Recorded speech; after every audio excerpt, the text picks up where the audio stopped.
ce n'est pas d'ordre pénal, alors que eux, ils rendent des décisions d'ordre pénal. Donc ça veut dire qu'en fin de compte, il faut qu'ils sachent deux choses, les juges. Et je parle de tous les juges, du siège et du parquet.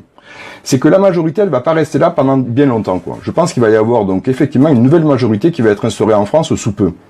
Et que les délits qu'ils ont commis dans l'exercice de leur mandat seront nécessairement sanctionnés.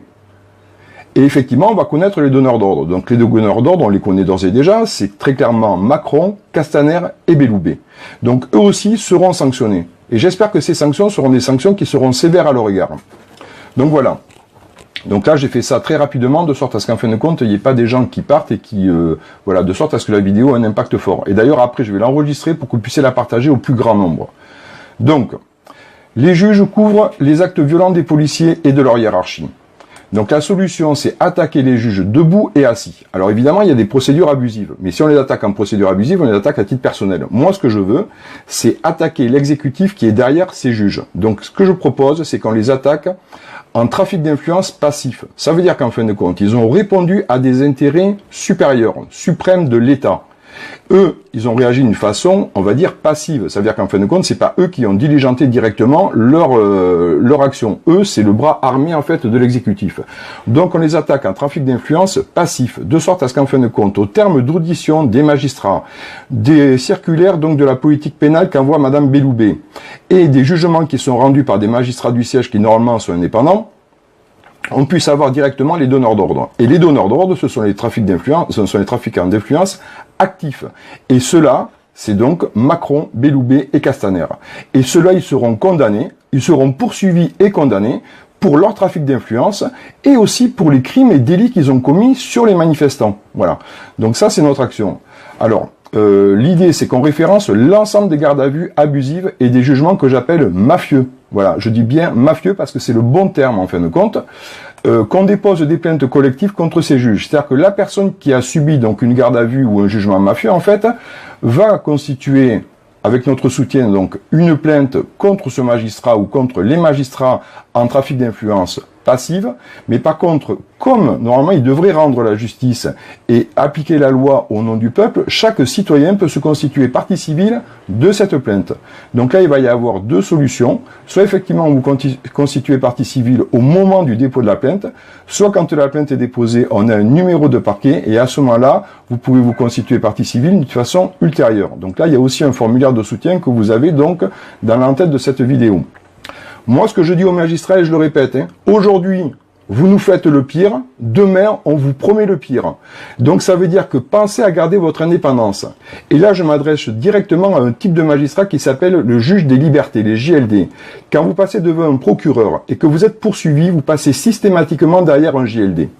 Ce JLD est normalement un juge du siège, c'est pas un juge du parquet qui est soumis à une politique pénale. Alors suivre à chaque fois les réquisitions du procureur, c'est une soumission totale et c'est non pas répondre en droit au nom du peuple français. Donc je dis particulièrement au JLD de faire très attention à ce qu'ils vont faire et aux décisions qu'ils prennent par rapport aux gilets jaunes. D'autre part, quand une arme qui est considérée par destination permet de faire des gardes à vue ou des poursuites, mais que cette arme en fait elle n'est pas à portée de main, je suis désolé, c'est pas une arme par destination.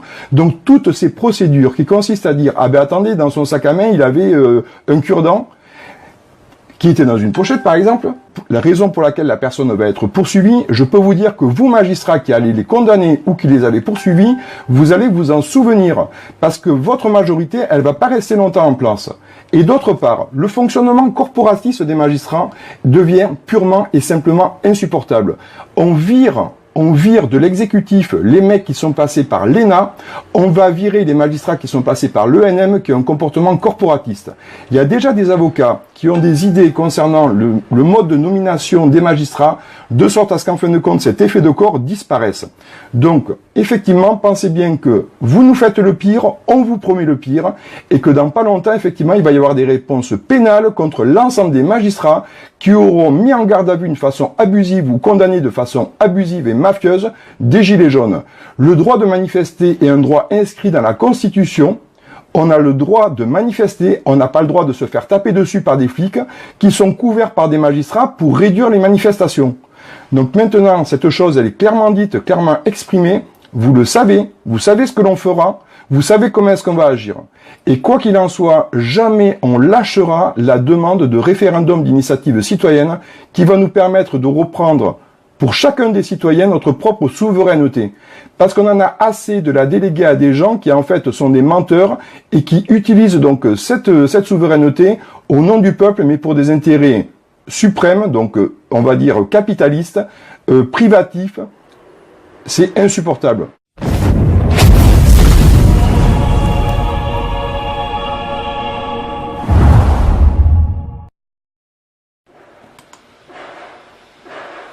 Oui, bonjour. Donc je reviens vers vous en essayant d'être beaucoup plus rapide et beaucoup plus concis que je l'ai été la dernière fois, de sorte à ce que l'impact soit encore plus fort. Donc voilà, alors mon objectif en fait il est très simple, c'est attaquer les juges de sorte à ce que l'exécutif puisse être à la fin condamné.